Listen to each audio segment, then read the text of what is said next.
Let me introduce myself briefly. I've been here at the University of Canterbury for quite a while in spite of my accent. As you might have picked, I'm not a native of New Zealand. I'm originally from the US. I was born and raised in another city that's experiencing a disaster right now.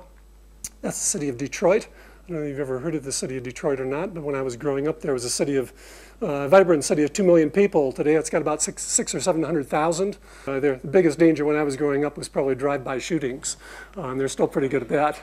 I lived here in Christchurch for quite a long time, here at the University of Canterbury since the 1980s. My wife and I moved out and joined this absolutely gorgeous country. So like many of you, I've lived through these last almost 3 years of shakes, rattles, and rolls, and so it's been an interesting time, hasn't it? So some of the things I'll be talking about tonight about resilience will be related to some of our experience here over these last few years, but also more broadly applicable. The research, I'm co-leader of the Resilient Organizations Research Program. Our research program's been going for this is our 10th year, so we started in early 2004, so we were going sort of well before the earthquakes. And we're a multidisciplinary research group, so I'm in the business school. My co-leader is from civil engineering. We've got people in psychology, sociology, geography, geology, and so we think the problem of resilience and the opportunity that resilience presents is an important area, but it's not an area that a single discipline can teach us too much about. We need to have a sort of a broad view on it, and you'll pick that up as we get going tonight. I'll probably talk for 45, 50 minutes, something on that order. If you start getting antsy, feel free to stand up and stretch your legs, but I probably won't take a break until we get to the end. And then I look forward to questions from you. Probably easiest if you hold them to the end, because that'll make it a bit easier for everyone to follow what's going on. But I look forward to our having a bit of a discussion about resilience when we get to the finish. So apart from that, we'll go ahead and make a start, huh? First of all, a couple of advertising, really. Our research group's running a symposium here on the university campus on the 27th of August. So that's a little under 2 weeks. That's 2 weeks from yesterday. Anyone's welcome to come to it. It's being held at C2. If you decide to come, it'd be good for us to know about it. It's being run in the morning, so some will be able to come, some won't be able to. But if you'd RSVP, that way we know how many people are coming so we can provide morning tea. Basically, we're going to have 9 of our researchers speaking short, pithy, 10 to 15-minute talks on the various research streams that we've been working on. So feel free to come along to that. Also, the University of Canterbury has progressively been working toward a community engagement program, which involves academics, students engaging with the community groups, businesses and organizations of all sorts. And if after today's talk you think, actually, I'd like to get involved in improving the resilience, either my own personal resilience or the resilience of our community, if you're in an organization of some sort, helping them improve their resilience.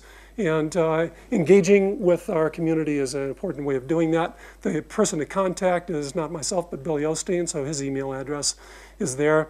They also have a conference coming up, a summit, in a couple of weeks, and if that seems of interest to you, please have a look at that.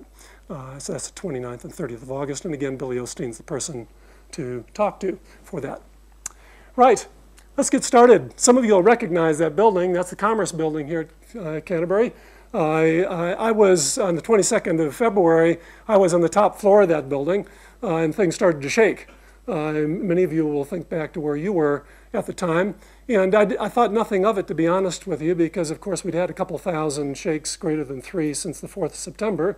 So I didn't think anything of it for the first 5 or 6 seconds. And when it didn't slow down but got dramatically worse, and all the books started flying off my bookshelves, you know what an academic's office is like, this, lined with bookshelves and all kinds of things on them, and a long row of 4-drawer file drawers, and they were all coming at me.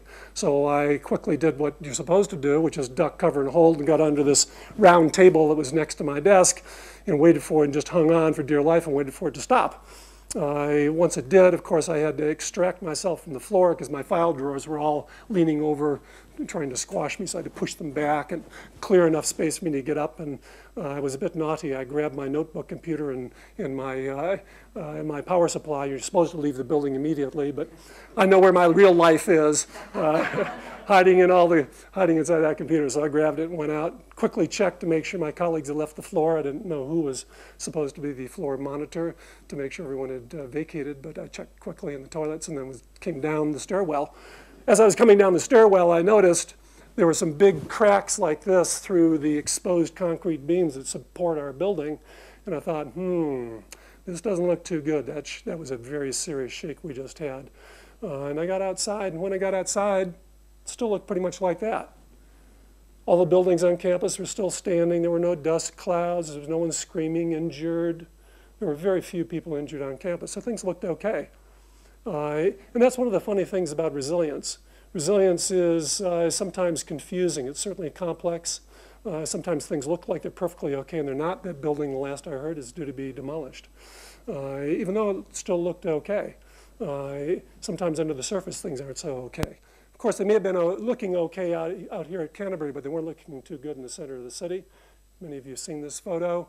And there were a lot of buildings collapsed, of course. Heartbreakingly, 156 of our friends and colleagues were killed in the earthquakes that day. And there's a lot of recovery to be done from all of that, isn't there? Not an easy thing to recover from. And many of our friends and people around the city are in an exhausted state now after 3 years, and you wonder, how does that fit in with resilience? And some of you may feel a little bit like this. I don't know any of you, sometimes someone will come to you and say, oh, you Cantabrians, you're so resilient. And you really feel like punching their lights out. You know? Anybody feel like that sometimes? Yeah, a few of you. Because what they're really saying is, you're so resilient, you should be perfectly okay, and you shouldn't be feeling any pain. And if they're from Auckland, you feel particularly annoyed with them because they don't know what you're going through. They don't realize it now takes you twice as long to do your daily commute. And you still have to get your full-time job or whatever it is you do.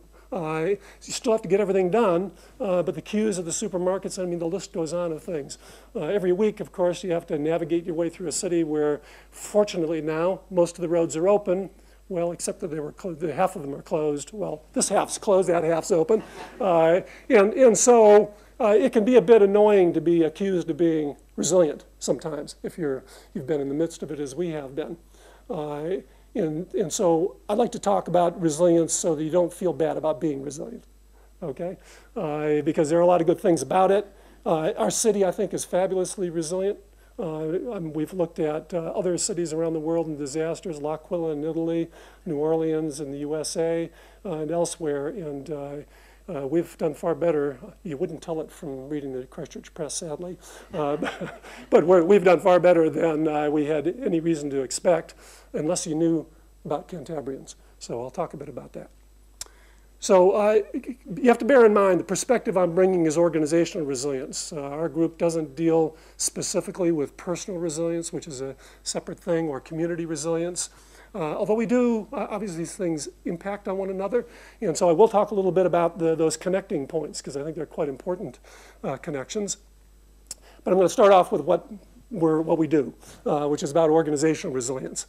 So first of all, how do we define resilience? We've got a definition that's more or less our definition. It's the ability to survive a crisis and also to thrive in a world of uncertainty. So it's not just about surviving the earthquake or flood or some natural disaster.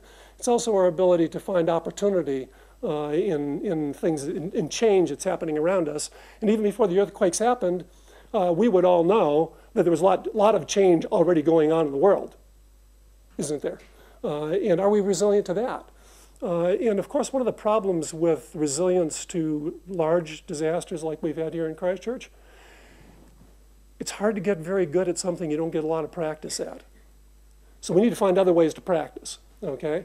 And we do have opportunities, you know, within our families, in our workplace, in our communities where things don't always go according to plan.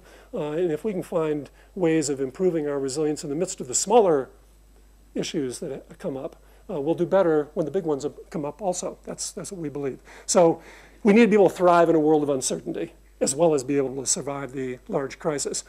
With regard to organizations, is it only recognizable in hindsight? Can you know whether you're resilient in advance? That's one of the questions we're trying to answer. Is resilience only context specific? In other words, an organization might be very resilient to the earthquakes we've experienced, but if they've been in the floods in Queensland, they might not have done so well. So we're trying to understand that. Can it be measured, or is it unmeasurable? Is it this vague, fuzzy thing that it's a bit hard to understand? And I'll address all these questions before I get done tonight. First of all, how would you go about judging resilience? We don't think that you can just wait for the disaster to happen to find out. Okay, we think we need to prepare ourselves. So you can't just look at the inputs. You can't just say, because we've done a lot of planning for a disaster or an emergency or whatever, we'll be fine. Because we found some organizations don't plan very much at all. Since the first earthquake in September 2010, we've conducted a survey 3 times with Canterbury businesses, started off with a random sample of almost 1,000 organizations, and we followed them along over these last few years, and we're going to continue following them for the next 4 years at least. So we'll have a 7-year picture of what it's like to recover those factors that affect the resilience of our organizations. And by the way, when I say organizations, it could run anywhere from a 2 or 3 person business through to the Christchurch City Council or Orion Power or Fletcher Construction. So size doesn't matter. It could be an NGO. It could be even a club, although we haven't looked at clubs much, but we have started looking at NGOs. And we think the things we're talking about are universally applicable, but some parts will be more applicable than others, depending on the organization, the time they live in, the industry they're in. So there'll be some variability there.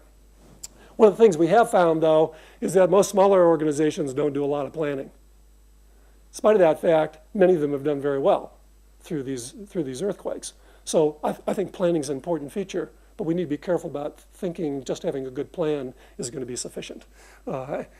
We've also found some organizations that planned extensively, but they didn't perform all that well when the actual crisis hit because it didn't line up that closely with their planning assumptions. I'll give you a couple of case studies as we go through to touch on some of these. A few snapshots. Within a year after the earthquakes, after the first big one, so we're talking about 6 months after the 22nd of February, 12 months after the September earthquake, 95% of businesses in Christchurch are still in business. This is quite extraordinary, really. If you looked at most places, that wouldn't have been the case. And so that spoke volumes. Actually did wonderful things for the local area, and some of it we can put down to the good graces of our government. Not all of it, but there was a government policy was put in place very quickly after the first earthquake called the earthquake support subsidy. How many of you have heard of that? Yeah, quite a few of you. So if you were an employer and you had fewer than 50 employees in your business or your organization, it could have been an NGO, it didn't matter, then the government said they would pay basically $500 a week to you as the employer in order to be able to continue to pay your employees. And it happened within a very short period of time, but it only lasted for 6 weeks. It didn't go on indefinitely, so it was short and sharp. But it meant that an employer could take 2 or 3 or 4 weeks and think what's happening instead of making a radical decision in the heat of the moment when they're adrenalized and say, this is all too hard, everyone's going to leave the city after a big earthquake like that, my business is shot, I'm going to leave. And then, of course, all of their employees have got no work either. What do you think would have happened to the population of Christchurch if that had happened? Yeah, we would be looking at an entirely different situation here in Christchurch. But that didn't happen, and in part, I'm not putting it entirely down to the earthquake support subsidy, but that was definitely a support and a help in that process of retaining our population and retaining our economic base. So that added to this picture. In spite of that, most of those organizations didn't have a good plan. This was this guy's plan, all right? His building was in trouble. I'm not sure whether this is before or after the cordon was put in place. But he went in and grabbed his servers and walked out, you know, because he knew, like I knew with my notebook computer when I was on that 7th floor of the Commerce Building, his business was hiding inside of those boxes, and he was going to do his best to keep them going. Probably didn't have a plan, but he was adaptable. And that's an important feature in being resilient. So from our viewpoint, we've got multiple viewpoints on this whole area of resilience, organizational resilience, although I think this applies to people as well. Having a plan in place is a good thing, but we also need to be quick on our feet. We need to be adaptable, as well as having a plan to tell us, how we should act, having thought things through in advance. It's a good thing to do.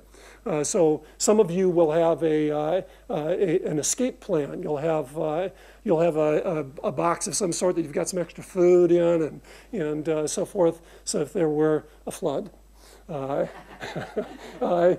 know where you're going to go. You know where you're going to meet your family, and you're going to have something with you. You're not going to show up empty-handed. That's a good thing. Okay, so I'm in favor of it.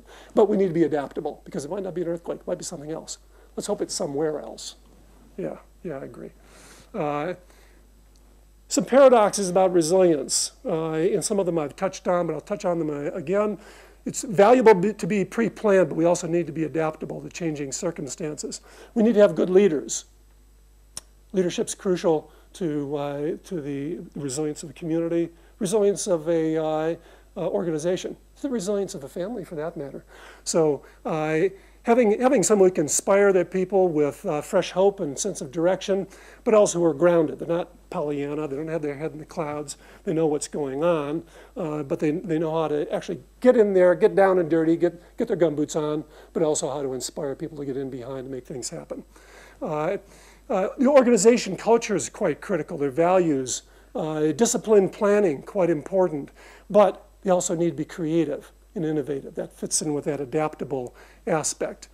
Plan and make decisions carefully in a structured way. This is good for an organization, for them to get good evidence before they make their decisions rather than just flying by the seat of the pants. But sometimes you don't have any evidence, you don't have any information, but you still have to make a decision.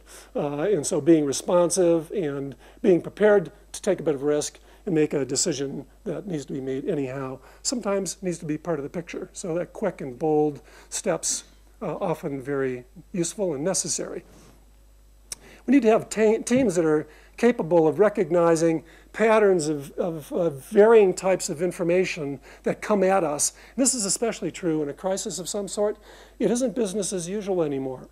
You don't just have your normal information coming at you, employees coming in and telling you things went okay today and everybody's healthy and on deck and the factory floor is going all well, or we've dealt with our clients satisfactorily today. You have all of that happening, and you have a whole bunch of other stuff happening also. So being able to make sense out of that is important, and we can practice that from small crises to help us get better at it. So resilience isn't just about risk management, emergency response, business continuity planning, although for organizations it is those things, but that is maybe 10%. The rest of it is other stuff, okay? Leadership, strategic direction, the organization's culture. As a research group over this last 10 years, we've built a model to help us think about resilience for organizations. And there's our definition. That's a good starting point. The ability to survive a crisis and thrive in a world of uncertainty. And it's got three sort of large attributes, is the term that we use for them. Leadership and culture, the networks that the organization has, and are they change ready? Is that organization, do they have the capacity to handle change, large and small? The problem with any diagram, of course, it doesn't tell you the whole picture. Those arrows I don't know, they add very much to it. But they do tell you these things interact with one another. They're not three separate pieces. And the same thing is true with the 13 indicators that we use as a mechanism for measuring the resilience of an organization. So we've got 5 of those indicators associated with leadership and culture. You can see them. I won't go through them in detail. We've got networks. So the partnerships the organization has, and that would include their customers and suppliers, but also those they might have a mutual aid agreement with. I'll tell you about one mutual aid agreement that didn't exist but helped Christchurch anyhow. At the time of our earthquakes, of course, some of you will remember that our toilets weren't flushing, and well, they might, but you had to be pretty careful. It didn't come back at you. We had problems with our sewers, with our water, and everything else. And my co-leader, Erica Seville, so you have to understand, I'm part of a research group. There's 25 of us working on this around the country. Erica had a close relationship with a friend of ours at Sydney Water in Australia. And she phoned him up after the second big earthquake, after the big earthquake in February, if you want to call it, describe it that way. She said, "We've got serious trouble here. Can you guys help?" And he said, "Yeah, what do you need?" And she said, "Our sewers are all broken, the water pipes have burst, and we need to get the sewage flowing again. Can you do anything to help with that?" Because Sydney Water is responsible for fresh water, sewage, storm water, and so forth. And so he immediately got on to trying to get some trucks, pumper trucks, sent across from Australia to New Zealand. It took him about a month. Well, it was up to him. It would have happened the same day. But it took about a month because he had to talk to his boss. His boss said, "Fabulous idea," but his boss had to talk to his boss, who runs the Queensland government, and the Queensland government had to talk to the Prime Minister of Australia, who had to talk to all the way down the chain over here in New Zealand before we could get everything lined up. That's because there wasn't any pre-planning. So pre-planning can be quite useful.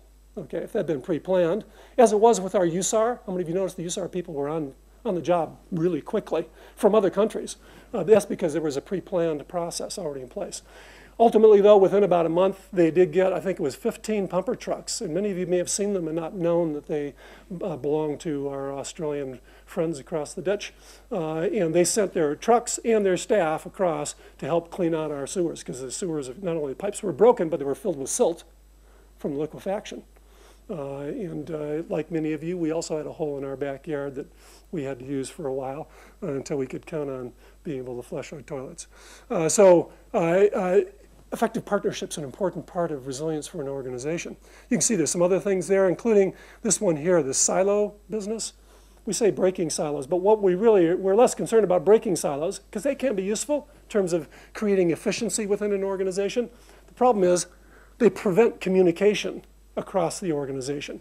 They prevent sharing of resources and problem solution. Often you end up with poorer solutions than you would get otherwise. And so one of the things that we urge organizations is to create more porous silos by having cross-functional teams working on problems, various things that an organization can do to improve the flow of information and the flow of resources.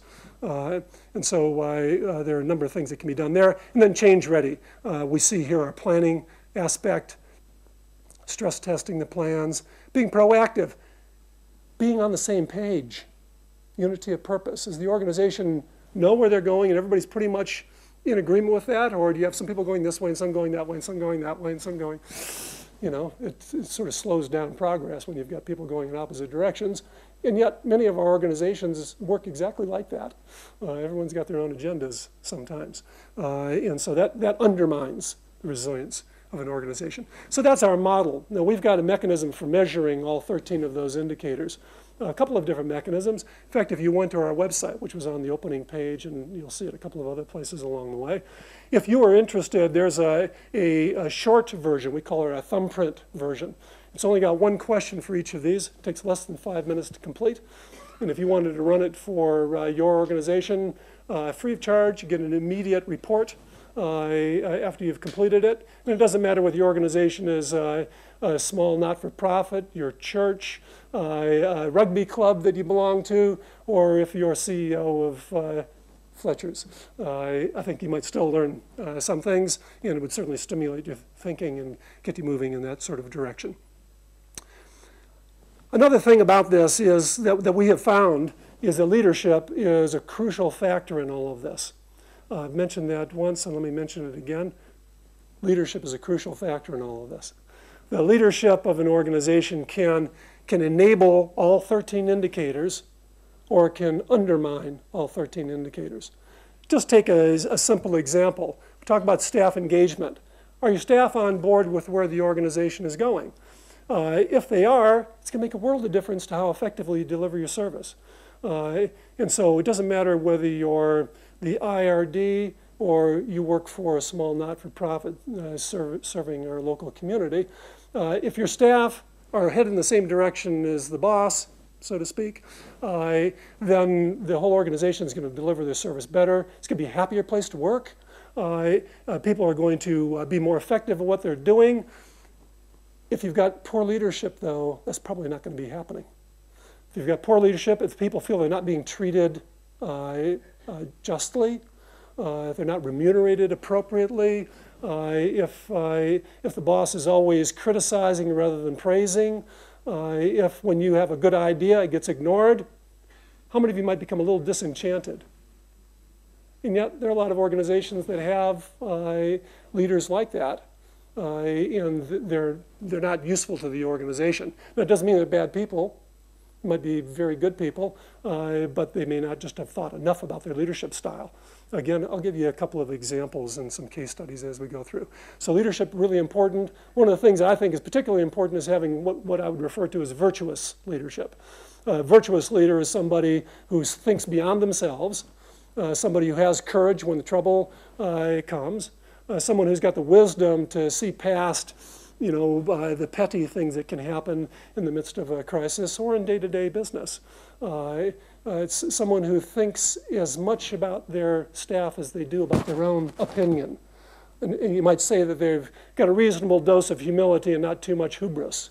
So there's a range of characteristics that creates a good leader, and I think just plain old good virtue as a way of describing that. Let me tell you a story. This is a Christchurch business. I won't tell you who they are, but they're an infrastructure business here in Christchurch that deals with our water, and there are sort of multiple organizations who look after our water and sewage and so forth, and this outfit's one of those. After the 4th September earthquake, they did a fabulous job on getting their part of the network, getting the water flowing and the sewage flowing and getting things back in order very quickly. And the boss, you had to congratulate their boss because he was right there with his gumboots on, making sure the stuff was getting done. There was only one small problem, and that was the boss took his eye off the big picture. There were about $2 billion worth of contracts going to be let as a consequence of the earthquakes to repair all kinds of stuff, not just the water systems, but to power, water, sewage, roads, and so forth. They got exactly that much of those contracts, 0. How many of you think that might be an existential threat to their organization if somebody else came in and took the business? Yeah. And so they were in trouble, even though they did a good job on the day getting stuff done, because the boss was too much focused on the problem and not focused enough on the opportunity. And that can happen to any of us. When we're in crisis, we focus too much on the crisis, although you've got to deal with the crisis. I'm not saying you can't deal with it. You have to deal with the dirt and the problem, you do. But you also have to step back from it, and you have to look at the horizon and say, what are the opportunities that are in the midst of this also? And that's especially important for the senior team of any organization, regardless of their large or small. Crises present opportunities very often. They're embedded in the crisis itself, but if we're not looking to see them, we'll miss out. And so if you're a leader in some organization, you need to somehow manage the balance between those two, of dealing with the trouble as it's coming at you, at the same time looking for the opportunity. Now, fortunately, the story doesn't finish there. This particular CEO they had a good culture. They had a learning culture where it was okay for people to take a risk. And if things didn't turn out well, everybody didn't beat them up. They said, it's okay, let's try something else. And that applied to the boss. So the boss pulled everybody together and said, listen, I screwed up. So we're going to have an internal review and an external review and see what was going on here. Why did we miss the boat on this? Because we can't have this continue. And that happened before Christmas. That process happened before Christmas 2010. So this all started happening before the February earthquake. And so they did. They had a good hard look at themselves. And they found a few things they didn't like the looks of. One of them, for example, was they had 2 teams. They had the emergency team. And they did a fabulous job. They got the water back on. Everything was, they were heroes. Didn't we do a good job? Now, how does everybody else feel now? Yeah, everybody else felt left out. So there were 2 teams. You had the heroes and you had everybody else who felt left out. What's that do to productivity, to the family atmosphere you might like to think you have within an organization? Just undermine it terribly. And the boss said, we need to stop that. We're going to have 1 team. We're going to have one team. We're going to figure out how to make that work so we don't have the heroes and everybody else. And so that was an important decision for them, and that's something they're working through. It's not, you can't change culture in an organization in a matter of days or weeks. It takes years. In fact, research indicates 8 to 12 years to change the culture of an organization, which is actually a problem with most organizations because the leaders usually stay for 4 years. That's what the international evidence shows on average. And of course, average masks a whole bunch of things. So that means there are some who are only staying for a year or two, and others who are staying 10 or 20 years. And that's a real problem. If you get a new leader come into an organization and wants to change the culture, if they're only going to be there for 2 or 3 years, especially in a larger organization I'm speaking of now, what we found, I did a study of 5 water companies in Australia. It was a benchmark study between these 5 water companies and their resilience. And their average was 3 years. Not 4 years. So they were even worse. But every time when they got a new CEO, and I found this to be universally the case as I interviewed people within those organizations, those water companies, the CEO wanted to come in and change the culture because they had to improve the customer service, the cost structures, whatever it was they were being brought in to fix. Changing the culture was an important part of that. But if they were only going to be there 2 or 3 years, and I saw this in a couple of those water companies, they don't change the culture. What they do is mess the culture up. They'll change the culture in part of the organization, 10 or 20% maybe of the organization, that culture will be changed. Everyone else is hunkering down, waiting for the CEO to leave. Because they've been there before. They've been in this organization, some of them for 10, 20, 30 more years, and they've seen 2 or 3 or 4 CEOs come through and want to change the culture and change their jobs and change everything. And so they just pull their heads in and wait for the CEO to finish up and leave in a year or 2 or 3. Now, has that CEO done a benefit to their organization?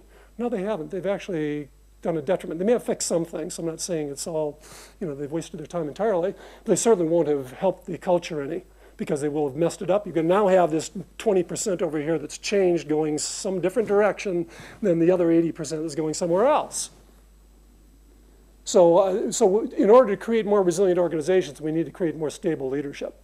Whether we can do that with our CEOs or whether we do that through the governing boards of our organizations, but we need to find some way of doing it. Because the big problems that our communities, our world, and our organizations face require some culture change often. But it's not going to happen with the CEO who's only going to be there for 2 or 3 years.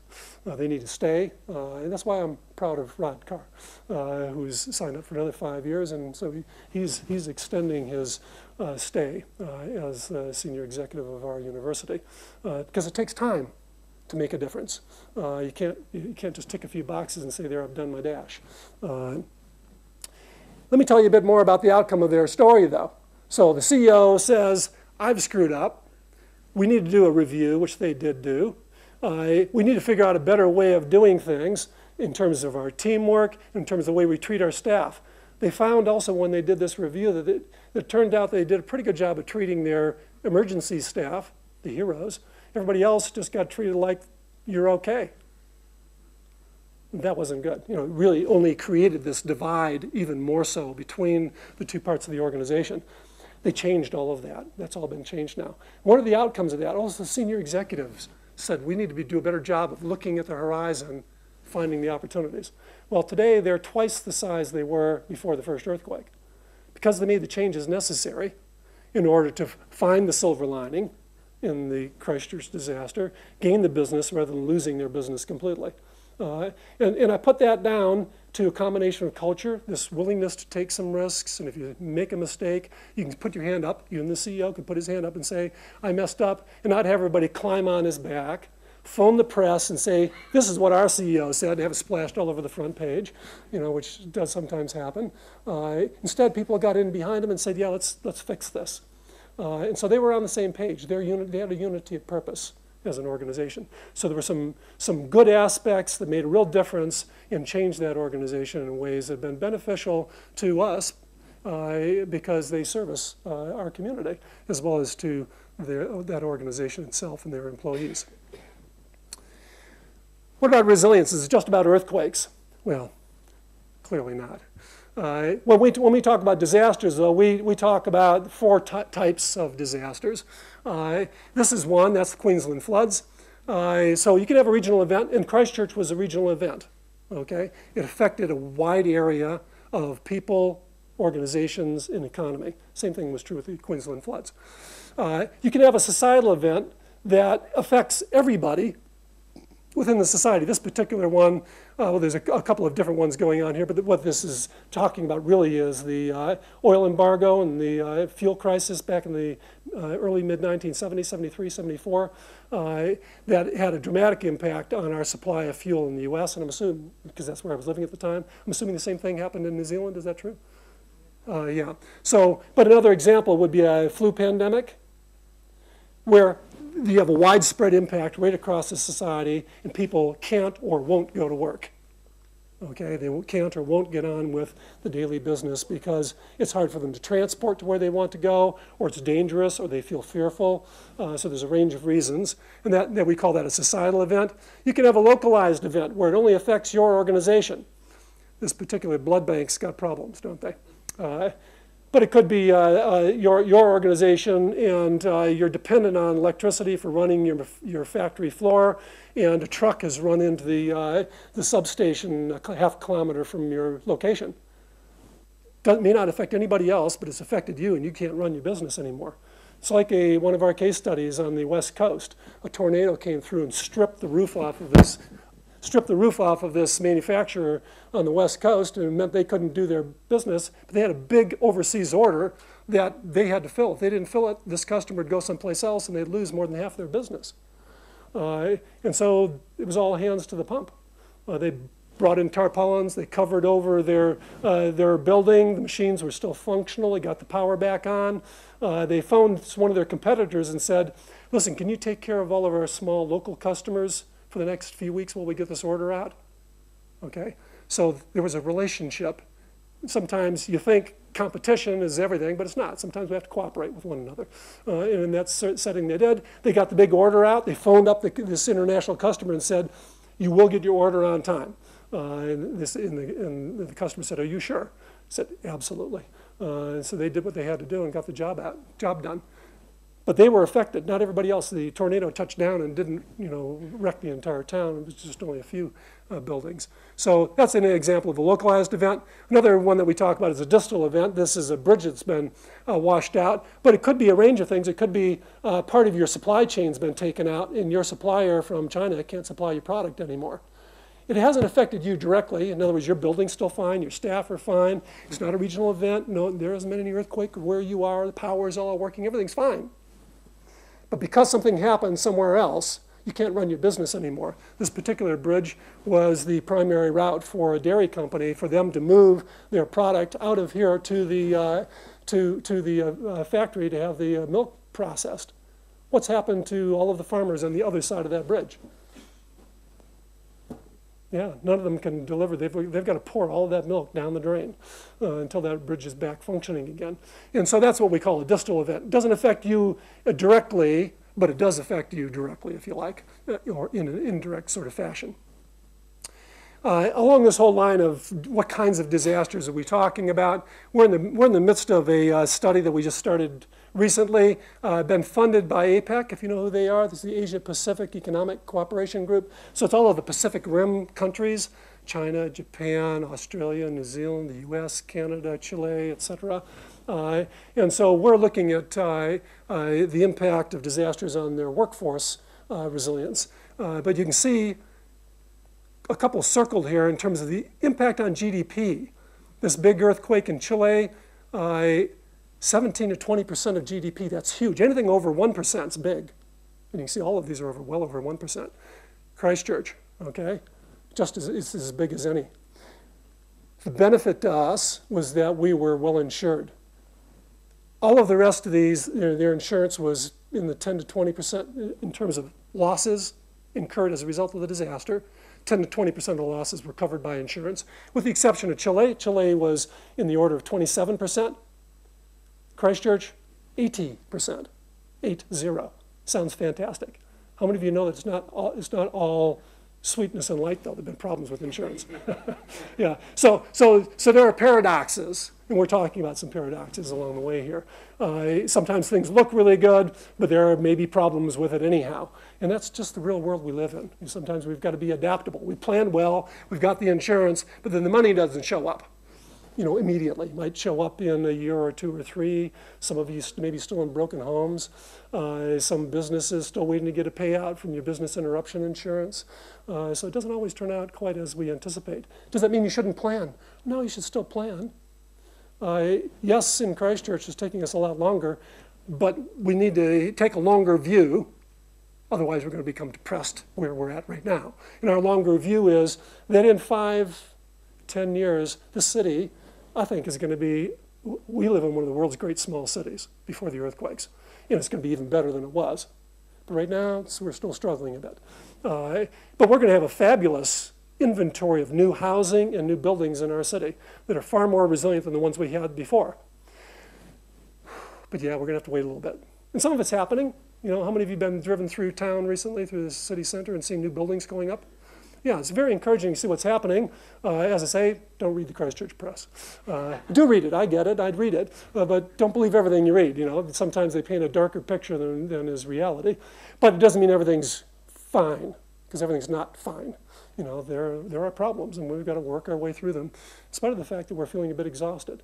So part of my advice to individuals is slow down a little bit. Okay, don't try to carry on doing everything you were doing before until you get far enough through that you've sort of recharged your batteries a bit. Take some extra time off. Actually, take the time off that you get paid to take off. Some of you in this room, you get your four weeks annual leave, but you don't take all of it. But you need to take it because it's better for you. You're going to be a better employee, a better parent, a better community citizen. We need to look after ourselves in the process of looking after one another. This was the impact from a job displacement standpoint, and you can see some big hits there. The Indonesian tsunami, there were 1 million people affected, 800,000 displaced, 600,000 job losses. How do you recover from something like that? Hard going. We were, from that standpoint, pretty fortunate. One of the lower numbers in terms of job losses, and that was quite temporary. Our employment now is well past where it was on the 4th of September. We've got the hottest economy in the country. Our population, we've probably lost between 10 and 20% of our population, but we haven't lost any.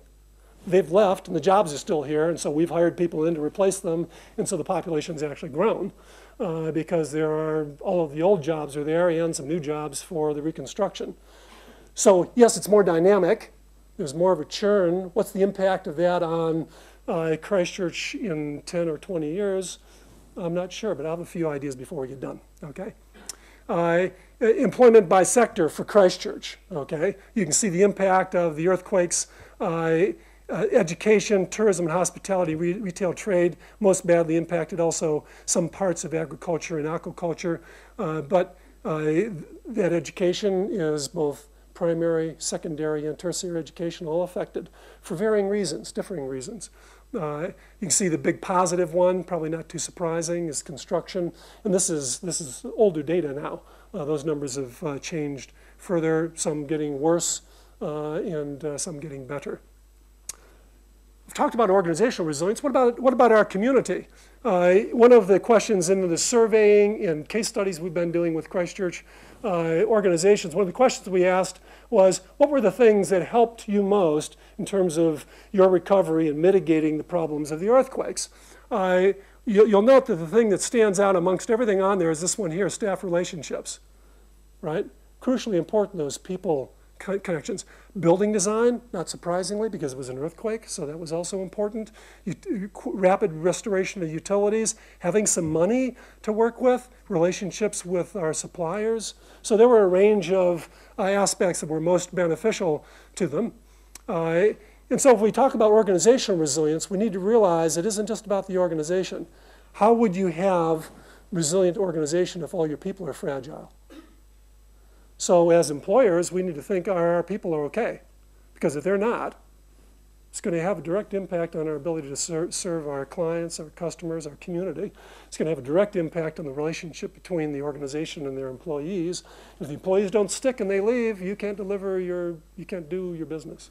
So these things are dependent on one another, just as community resilience is dependent on organizational resilience and dependent on personal resilience. These things interact with one another. The same thing is true with institutional resilience. By that I mean the type and style of democracy that we have, the insurance processes we have in place, the quality of our government, both local and national government. There's a range of things that set the environment that we work in, and culture is a wrap-up for all of these. So one of the things I want to talk about that ties these things together is the concept of social capital. How many of you have ever heard that term before? So quite a few of you have. Okay, so it won't take a lot of time to define it. But this is a simple definition by a man named Daniel Aldrich, who's an internationally known researcher in the area of recovery from disasters and social capital in particular. It's the networks and the resources available to people through their connections to others. Okay, so that applies to individuals, you and your neighbor. If you're prepared, if you know one another and you can help one another, it's going to make a difference in terms of your resilience. That's social capital. It's the relationship between the senior managers in your organization and the employees. If it's a really crappy relationship, poor social capital. If it's a good relationship, they like one another, they get along with one another. It's the resources, not just the financial resources, but the emotional resources that support. There was a study done by SARA, the Canterbury Earthquake Recovery Authority. It's an ongoing study. It's called their Community Wellbeing Survey. Did any of you participate in that survey? No one here. It was a random sample across the community, and two of the things that stood out from that, because one of the questions they asked was, what helped you most in your recovery, was friends and neighbors and workplace. Stood out, okay? Social capital. At work. They were there to help, somebody to talk things through with, somebody could give you a hand digging out the liquefaction and getting your house functioning again, getting your business back working. So there's a relationship between social capital and resilience. So this is an aspect of resilience and social capital. Some of you will have seen this, maybe some of you not. Cantabrians will prevail. Someone chalked this wall early after the 4th of September earthquake. And really what it's saying is this. We need to have an optimistic adaptability to our circumstances. If we just allow the circumstances to run over us like a bus, obviously we're going to be slow getting up again. But if we dodge the bus, adaptable, and we're a bit optimistic about where we're going, we're much more likely to get on with life than we are if we're feeling down and out about it. And we're good for one another. It makes a difference if we've got people helping us. Student Volunteer Army, helping in the eastern suburbs and elsewhere around the city. Another example of resilience coming together with social capital. It's a combination of self-reliance, because you've got people helping themselves there also, and others helping them. This issue of interdependence. It's not either or. It isn't just the number 8 baling wire, self-reliance, but it's also, I need help from my neighbor, and they need my help. And so these things work together. Some of you will have seen this headline recently in the Christchurch Press from the 3rd of August, Resilient Christchurch ranks amongst the world's friendliest cities. And that's one of the reasons why Christchurch is resilient, because it's a friendly city. People like one another. They like living in Christchurch. There's a strong sense of community and therefore social capital at work in the process. Actually, some of you will be surprised to hear this, but many of you won't be. And that is, there's an annual happiness survey that's done. Actually, I think it may be done every 2 years. And New Zealand ranks 5th in all countries around the world. In the top 10, in the last few years, they've been around the 5th place, just immediately behind Australia. Ooh. Maybe it's not that accurate after all. We're a happy country in general. Now, we don't always feel happy every day, and we know people who aren't happy. It isn't universal, but proportionally, we're much happier. And actually, there's a reason for it, because there's another survey that's done. Actually, I'll tell you a little story before that. A guy did a study in the UK some years, probably 4, 5, 6 years ago. He did a random sample of people from the community, 100 people, and he then tested them for their level of happiness. And then he gave everybody £100 and said, to half of them, this half, go spend that money on yourself. The other half, he said, go spend the money on somebody else. And then when you finish doing that, come back and see us. And then he tested them again for their level of happiness. The people who spent their money on somebody else were notably happier than the first group who spent the money on themselves. And we probably shouldn't be too surprised by that, right? It's more blessed to give than it is to receive. And I think that's simple proof of the reality of that. And so that's a reason why people in Christchurch are happy and why they're so friendly. Because again, New Zealand ranks in the top 10 internationally of givers from another study that's done. I am. Actually, if you come along to our symposium on the 27th, yep, we will supply you with. Very good. Social capital engenders hope, caring, interdependence, self-reliance. It supports all of those things. So social capital is a great thing. Let me tell you a quick story that can underline that. This is a hair salon. Some of you will perhaps even know this place. This is after the 22nd of February.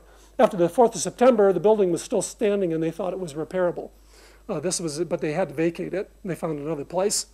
After the 22nd of February, the owner saw the damage and she just could have cried. She said, really, from a selfish standpoint, I would have been better off just taking the $1 million from the insurance and walking. But what would my employees do? They've been loyal to me. So have my customers, my clients, and that just wouldn't be right. So she went out and bought 12 bottles of bubbly and celebrated with her staff the next move, because they weren't going to be able to move back in here, and they had to move out of the place they were in because of the earthquakes. She's somebody who had a sense of, we've got a problem here, but she looked at the horizon and said, we've got some opportunity as well. We can do something about that. This is where they are at the moment. And some of the key factors to their recovery, it's a big salon, just got 15 or 20 people working for her. He's got a fabulous reputation in the city, but the trust and loyalty of staff made a huge difference. And this was in part due to the owner's commitment to staff and effective decisions that she made early on in the process. A loyal clientele, some 4 a.m. friends in the industry. What I mean by a 4 a.m. friend, that's somebody you phone at 4 a.m. and they don't hang up on you. They say, yeah, what can I do to help? And some of us have some of those kinds of friends and some we don't. We need to cultivate some. We need to be one. We need to be a 4 a.m. friend to other people. She's had to move 6 times. 3 of those moves have been into other hair salons. Competitors working together because she had a healthy relationship with her competitors in the industry. It makes a difference. The title of this talk was about resilience and can we create a better today and a safer tomorrow, because resilience isn't just about the disaster. It isn't just about being resilient in the face of a major crisis. As I said early on, you'll never get very good at something you don't get much practice at, and we certainly hope and pray we're not going to get a lot of practice at the earthquakes that we've just been through. So how do we become more resilient if you're not getting much practice from big crises? We need to find ways in the day-to-day in order to make that happen.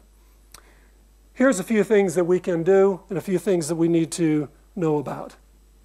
Resilience is about building a sustained capacity for change every day. So any small change, I think if we just give ourselves a bit of a checkup from the neck up and say, am I negative about that change, or am I prepared to embrace it and find the silver lining in it rather than becoming grumpy about it?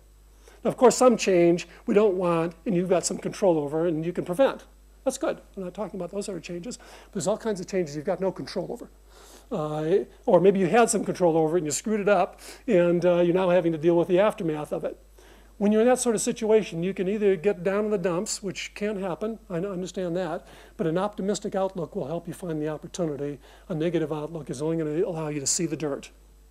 Okay, you're not going to see the gold if you only have a down attitude. So somehow, and that's where social capital is so important. If you've got friends you can talk it through with, they can help you gain perspective. These things are important. It's not just about disaster resilience. If you're an organization, you should link any resilience building initiatives to your strategic KPIs, because there's a problem with resilience.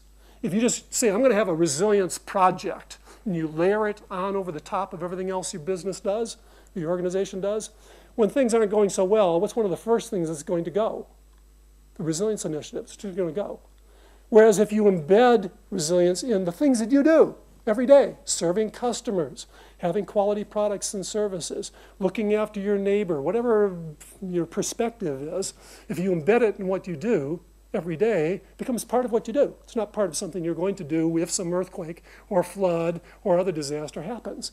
And therefore, it's going to be sustainable. It's going to be a change that sustains the organization and benefits them today. It gives you a better employer, makes you a better neighbor today. Virtuous leadership and co-creation solutions. What I mean by co-creation solutions is having a joint solution to a problem. Actually, there's an organization in Wellington. They created a piece of software called Lumio. Have you ever heard of Lumio? No, I hadn't. There's a couple of you. I hadn't heard of it myself until last week. But it's a piece of software you can go in and it says you belong to a club or a large organization. You've got a problem. You can put it on there, and anybody within the organization can go in and say, oh, this is what I think about this, and this is the pros and cons of that problem. Here's some possible solutions. Here's the pros and cons of that solution. And everyone can participate in the process. The consequence of that, if the process works well, is you're going to get much better solutions than you would if you just had some senior executive say, here, that's what we're going to do. Because that senior executive only brings one perspective. Okay? There's a whole bunch of perspectives they're not going to see. And we live in a complex world. Consequence of that complex world is that there are a lot of unintended consequences of the decisions that we make. If other people have other views on the solution, they're going to help us spot some of those unintended negative consequences and just tweak the solution a little bit and get a solution that doesn't have some of those unintended consequences. So sometimes referred to as the wisdom of the crowds. It doesn't work for everything, so it's not a panacea, but it does work for a lot of things. Resilience requires moderation of efficiency. The world we live in for the last 30 years has become more and more efficient to the point where some of you get paid for 40 hours and work 60. And that isn't, then this isn't uncommon because efficiencies become more and more important. I was speaking at a conference in Melbourne recently on critical infrastructure. And one of the other speakers was talking about the fuel security of Australia. Fuel security, that means how much stock of petrol and diesel and so forth do we have in the country. They've got 3 days. Now they claim they've got 21 days worth, but the rest of it's all on the high seas. If there was a major war in the Middle East and that all got cut off, they haven't got 21 days. They've got 3 days worth. The entire country is going to grind to a halt in less than a week. And so what do they do about that? And how did we end up in that situation? Because I suspect the same thing is probably true in New Zealand. And it's the same thing is true with our food supply and a whole range of things. How do we end up in this situation? Because we become too focused on efficiency and not enough focused on resilience. Now, I'm not anti-efficiency, okay? My head of department will tell you I love efficiency. I like to be efficient with my time, but you can be too efficient. Okay? You need a balance between resilience and efficiency, and I think Western society, by and large, has leaned too far in favor of efficiency, and we need to swing the pendulum back the other way a little bit.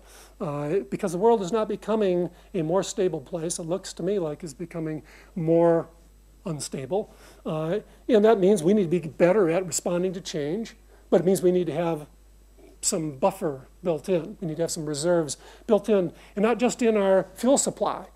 How about in our personal energy? You know, do we run ourselves to the edge where we're ragged half the time? So we haven't got any reserves to help our neighbor if something did go wrong. So we got to think not just about the organization or the country, we need to think about ourselves, because it all works together. Some other things that we could do, and I'm going to finish up with this because I need to allow some time for you to ask some questions. Here are some things that world-class companies are doing about resilience. The first one is at a company called Mississippi Power. Everybody has 2 jobs because they're the power company that got the power back on in New Orleans after Hurricane Katrina. A job that should have taken 6 months, they had it all done in about 12 days. How do you do that? Well, one way you do that is all of the staff who have to fix the power poles and get the lines back up got to work a lot longer hours. But if they're working a lot longer hours and no one's looking after their family, guess what's going to start unraveling while they're out there working long hours? Everyone had 2 jobs at Mississippi Power. Some of the accountants' job was to go down and spend time with the family of some of the lines people and make sure they've got what they need, that they've got some help, they know somebody's caring about them, they've got the food that they need, they're being looked after, their house is broken, gives them a place to stay. How many of you think that would be a good thing for most organizations? Yeah. But what's that all about? Does that sound a little bit like social capital? Yeah. So everyone's got 2 jobs. Now, it doesn't mean everyone works 80 hours a week. Most of the time, they're just doing their normal job. But they know they've got another job when a crisis happens. And I think that's a good thing. And the same thing is true with some of these others. I won't go through them all in detail, but I'd like to touch on a couple, like this one, this leadership one. Because from my viewpoint, a fabulous leader is somebody who doesn't have all the answers. In fact, no one has all the answers anyhow. That's just the reality. It's just that sometimes we try to think that our leaders should have all the answers. A fabulous leader is somebody who recognizes that we have all the answers, and they mobilize the leadership in the people that they work with. Because then those people come up with good answers. Those people are highly motivated to work hard, to help solve it, to take responsibility. Somebody still has to be in charge. So the buck still has to stop someplace. I'm not saying that your senior executive doesn't have responsibility. But if we expect them to solve all of our problems, we are in la-la land. Okay? We need to make sure that we're part of the solution and not part of the problem in our own organizations. And that's true in our own city here. Our leadership here in the city has been terrific. But I'm not saying they're perfect. They're not. They haven't been perfect. But I think they've done a fabulous job under very difficult circumstances. And let me ask you this. How much practice do they have at leading through a disaster like we've had? 0. So don't you think we should cut them a little slack and give them a bit of space? Recognize that they're still who they are. If they're an abrasive person, they're still going to be a bit abrasive when they're trying to help solve our problems. And yes, there are better ways of dealing with situations. But we need to give our leaders a bit of space because, especially in a large crisis, they've had no practice. So we shouldn't have unrealistic expectations. If we can help with the solutions, I think we should. So what can we do? And I'll finish on that. Here's a few things you could do. You can learn more about organizational resilience if that has piqued your interest. We've got a plethora of material on our website, www.resorgs.org.nz. And I've only touched on a fringe of some of the things that we're doing. Work with your friends and neighbors to grow our social capital.